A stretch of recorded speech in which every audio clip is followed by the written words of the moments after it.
Una vez tú te has preguntado cuál es mi propósito, yo quisiera saber para qué Dios me creó, y de paso las respuestas que están en tu mente es como, es que yo no sé cantar, yo no sé adorar, yo no soy como el pastor, pero quédate que esta semana queremos hablar de tu verdadero propósito.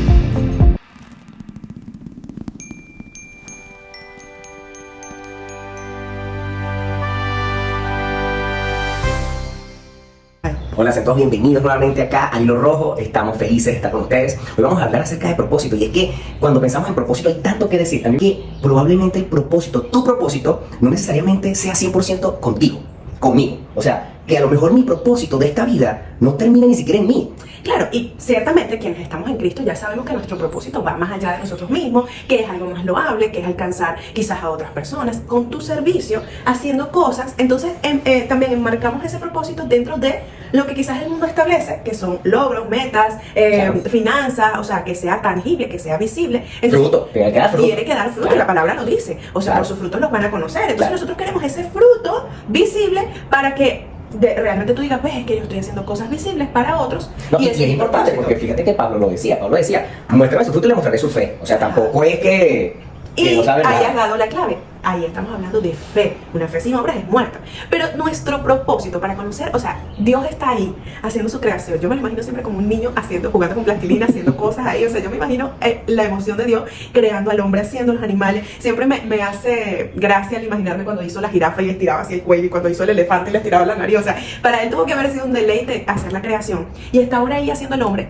¿Pero para qué? O sea, ¿qué pensaba él? Él decía, porque un niño dice, bueno, para jugar, para mi colección, porque es que pero Dios tenía en su corazón un plan para nosotros, y ese es el propósito. O sea, ¿cuál es tu propósito? El propósito es para qué es la cafetera, es para hacer café. Si usted quiere hacer una sopa en la cafetera, no está usándolo para el propósito real que fue creado. Entonces, cuando nosotros estamos tratando de hacer sopa con nosotros, entonces si somos una cafetera, estamos fuera del propósito. Entonces ¿cómo podemos desenredar esto? Pues iniciando donde arranca este hilo, que siempre es en el Génesis. El Génesis es maravilloso porque es el protoevangelio, es el evangelio completo en pocos versículos. Y luego esto el Señor va a través del resto de los libros de la Biblia tratando de explicar un poco mejor todo lo que Él quiso decir en ese Génesis. Entonces vamos a adentrarnos al primer versículo que está en Génesis 1:28. ¿Cuál es el propósito de la creación? Y dice, crea Dios al hombre y dice, y los bendijo con estas palabras: sean fructíferos y multiplíquense. Multiplíquense. Esa es la palabra clave. Sean fructíferos y multiplíquense. Multiplicarse es uno de los propósitos. Y sean fructíferos es cuando damos frutos de la tierra. Entonces ahí están las dos cosas que ponemos en contraposición. Ciertamente, el dar frutos, por sus frutos los conoceréis. Esa es nuestra fe. Sean fructíferos. Pero Dios está estableciendo multiplíquense. Y si nosotros estamos llamados a multiplicarnos, ¿de qué forma nos podemos multiplicar? Y ciertamente Dios puede usarnos, y sí, Dios te puede llevar a las multitudes. Dios nos puede llevar a predicarle a cientos, a miles. Te puede usar para sanar enfermos y hacer milagros y señales y prodigios. Pero hay un gran problema con la humanidad, y es que la humanidad sufre de que se le olvida todo fácilmente. O sea, nosotros olvidamos, la gente olvida, y una de las formas de multiplicarse podría ser enseñando. ¿Qué es de la enseñanza? O sea, transicionar, pasar a una siguiente generación todo ese conocimiento, todas esas bondades de Dios en tu vida, todo eso que Dios te ha permitido conocer a través de su palabra, enseñarlo. Porque es muy triste lo que pasa cuando el pueblo olvida. Mira lo que decía Jueces 8:34, por ejemplo, es una de las grandes alarmas de la historia, que dice: y no se acordaron los hijos de Israel de Jehová su Dios, que los había librado de la mano de todos sus enemigos alrededor. O sea, cuando el pueblo simplemente pasa una generación que ve milagros, que ve poder, que ve avivamiento, que ve señales, y la siguiente señal simplemente lo olvida. Entonces allí yo dejé de multiplicarme, yo detuve el mover de Dios que podía pasar para una generación siguiente, porque sencillamente no dimos eso. Y lo conversábamos un día acerca de Ezequías, que si hablamos de alguien que peleó contra la idolatría de los reyes de Israel, definitivamente uno de los más grandes fue Ezequías, y tumbó monumentos y levantó el nombre de Dios. Pero Ezequías cometió un error grave, que fue que no pasó a la siguiente generación. Sí, y fíjate que, porque cuando la Biblia establece multiplíquense, todos decimos, bueno, pero era tener hijos, ¿no? Es tener hijos, ciertamente, es multiplicarte. Y nosotros también conversamos mucho de que aquí somos cuando nos casamos. Yo quería 6. Entonces uno dice, bueno, pero ¿por cuánto nos vamos a multiplicar? Aquí, por lo menos ya nos multiplicamos por 2. Y ya somos 4 porque tenemos 2 hijos. Entonces, ciertamente, si el primer diseño que Dios hace es al hombre, a su imagen y semejanza, le dice multiplícate.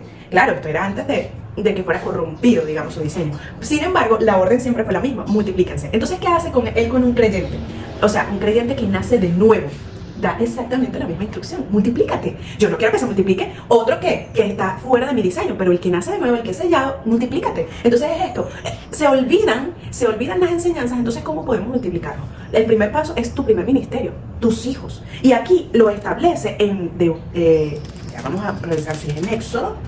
No, es aquí en Deuteronomio. Y vengo buscando, pero es que nos encantaba esto porque pasa solamente de procrear a realmente multiplicarte. Y que es cuando también hablamos de casos donde de repente se adopta un niño. O sea, tú estás también multiplicándote en él. Entonces, multiplicarnos no necesariamente es algo que ocurre en la parte física, es algo que ocurre en lo espiritual. Cuando yo me siembro realmente en una persona, yo entonces estoy cumpliendo este llamado de multiplicarnos. Y fíjate que el versículo está en Deuteronomio 4, versículo 9, dice: pero tengan cuidado, presten atención, no olviden las cosas que han visto sus ojos, ni las aparten de su corazón mientras vivan. Cuéntenselas a sus hijos y a sus nietos. La palabra establece que lo cuentes al andar, y cuando estás cocinando y cuando estás haciendo todo. Cuenta. ¿Por qué? Porque nosotros hemos sido testigos de nuestra transformación, de lo que Dios ha hecho con nosotros. Entonces, eso no es para que se quede dentro de tu corazón. Y es como hasta tentador, porque entramos en esta relación con el Señor, lo amamos, le entregamos nuestra vida. Y yo me imagino que Ezequías, que no tuvo mala intención, que estaba enfocado en derribar todos esos altares de idolatría, enfocado en que el Dios verdadero fuera levantado físicamente en el pueblo de Israel, pero resulta que se le olvidó pensar en sus hijos, se le olvidó pensar en la siguiente generación, y el resultado es muy fuerte porque la generación que vino después de este rey se habla de que fue una de las generaciones más perversas, más idólatras, que más, enfureció al corazón de Dios con tanta idolatría. Entonces podemos pasar de tener un gran avivamiento, incluso personal en nuestros hogares, a que la siguiente generación sencillamente pues se pierda y no seamos multiplicados como estamos enviados a hacerlo. Sí, es que de hecho, cuando nosotros lo vemos, muchas veces estamos sirviendo en la iglesia, haciendo grandes cosas para Dios. Pero cuando nos damos cuenta, nuestros hijos están quizás con este resentimiento de que no tienen a sus padres en casa, y eso tenemos que tener cuidado, porque este es, digamos, el primer núcleo al que somos llamados. La primera iglesia. La primera iglesia es tu casa. Entonces, este no es un llamado para el pastor, para esos grandes hombres de Dios. Tú dices, bueno, no, maravilloso, es que él sí sabe hablar la palabra, es que él sí la habla bonito. No, este es un llamado para todos. Tú en tu casa, en la cocina, vamos a cerrar los ojos, niños, miren lo que Dios hizo conmigo, vamos a testificar, vamos a dar gracias de lo que Dios ha hecho, desde el amor, porque si ellos lo que viven es una carencia, viven un padre que está siempre afuera, y no hay nadie en casa. Cuando llegas tú a tratar de hablarle de la palabra, él está desde su herida diciendo, pero es que yo estoy solo, completamente solo. Entonces, lo que tenemos que cuidar es que al hacer muchas cosas para Dios, no estemos descuidando este primer ministerio donde debemos multiplicarnos. Y primer ministerio es eso, que si yo voy a hacer algo para el Señor, yo parto de hacerlo primeramente en mi hogar, y en mi hogar, establecido en Él es la base para yo entonces hacer lo que también Dios me está encomendando hacer, que yo pueda dar cuentas fieles de que lo primero que Dios me entrega es lo primero que yo también estoy atendiendo. Qué milagro, qué regalo de parte del cielo son tus hijos, son saetas, son flechas, y no solamente hijos naturales, hijos espirituales, esos niños que a lo mejor también tú estás cobijando, estás adoptando, porque nosotros somos adoptados por el Señor, y qué maravilloso es también dar ese regalo. Entonces, pero que no se quede solamente como algo físico, que no se quede como algo de que sí están allí, sino que trascienda a esa multiplicación espiritual que Él nos está llamando a hacer. Algo que también Dios nos llama a hacer como propósito para otros, porque el punto es este: tú no sabes a quién estás enseñando. Tú no sabes si estás enseñando a un niño cualquiera, o eres como Gamaliel, que estaba enseñando la palabra a un hombre que luego fue un Pablo, que hizo tanto por el reino de Dios, que entregó su vida y fue enseñado por un hombre que también fue sabio, con la profundidad tal de poder ver que el movimiento de los cristianos podía ser un movimiento de parte del mismo Dios y que se estaba luchando contra él. Sí, porque en este punto, ya cuando entramos a este segundo anillo, de mirar hacia afuera y ver qué personas tienes cerca, qué personas tienes alrededor a quien puedes hablar y con quien te puedes multiplicar, siempre somos como que el ayudante de Dios. Tú eres el juez, pero yo te ayudo. Entonces empezamos como que, bueno, pero este jamás va a ser cristiano porque este tiene este defecto y este hace esto y este hace esto. Entonces nosotros solemos poner como que un filtro a través del cual nos ponemos en el lugar de Dios. Y acuérdense que el espíritu del anticristo es un espíritu que opera dentro de la iglesia. ¿Y qué hacemos? Sentarnos en el trono de Dios, haciéndonos pasar por Dios, y decimos, no, sí, porque Satanás se va a sentar en la iglesia. Pero cuando nosotros estamos sentados en el trono de Dios, haciéndonos pasar por Dios y queriendo jugar como si fuéramos Dios y señalando, estamos precisamente operando bajo ese espíritu del anticristo. Entonces, ¿en qué caemos? Este no es digno, este no va a llegar muy lejos. Bueno, vamos a que conozca un poquito, pero quién sabe si atienda. Pero las escrituras narran esta historia con intencionalidad, porque nada es casualidad. Es la historia de Pablo. Pablo era un perseguidor de la iglesia, asesino, en nombre de la fe. Ojo, él era un empleado que estaba haciendo lo que debía hacer. Y lo hacía muy bien. Pablo era excelso en este celo santo por Dios y con estos nuevos creyentes que estaban ahí como que perturbando las cosas, estos que creían en un tal Jesús resucitado. O sea, él era bueno haciendo eso. Sí, pero él realmente no era parte de los discípulos, él no era parte, él era un perseguidor de la iglesia. Todos conocemos la historia, Dios se le acerca, lo tumba del caballo y le dice, Saulo, ¿por qué me persigues? No le pregunta por qué estás persiguiendo a la iglesia, ¿por qué me persigues a mí? Él ahí queda sin poder ver 3 días y a los 3 días su vista es recuperada, o sea, todo es simbólico, profético, él tiene esta conversión y él dice, yo de verdad he conocido a Jesús, o sea, él es el que habla de nacer de nuevo, es que si lo conociste en carne, a Jesús tienes que nacer de nuevo y conocerlo ahora desde el Espíritu, porque él había tenido este encuentro personal con Jesús, aun cuando Jesús acababa de morir y resucitar, y él estaba persiguiendo esa iglesia primitiva. Entonces ahora, imagínense qué personaje es el que se les acerca a los discípulos, y ellos dicen, este hombre no, o sea, yo no le creo que él realmente sea convertido, que él crea en Dios. Este tipo nos está engañando y quiere meterse aquí para matarnos desde adentro y saber dónde estamos. Se está infiltrando. Era muy difícil creer, pero también era muy fácil sentarse en el trono de Dios, haciéndose pasar por Dios y levantar el dedo y decir, él no es digno. Entonces eso es lo que tenemos que tener cuidado, porque sí, una persona puede tener mucho testimonio y muchas obras para que lo rechacemos, pero nuestro llamado es a multiplicarnos y no a juzgar. Y le pasó al mismo a Ananías, que Ananías recordamos que fue aquel a quien Dios llama para orar por Saulo, ya Pablo, y que las escamas que estaban en sus ojos pues cayeran. Y yo me preguntaba, lo conversábamos, ¿por qué si Dios le coloca esas escamas? Porque simplemente Dios en 3 días no les quita las escamas de forma natural. Y la respuesta está llena de amor, porque lo que Dios ponía en nuestro corazón era porque Él quiere hacernos parte. Dios quiere hacernos parte de algo mayor, pero eso mayor necesariamente va más allá de nosotros mismos, necesariamente es Dios levantando a un Pablo, pero necesitando un Ananías.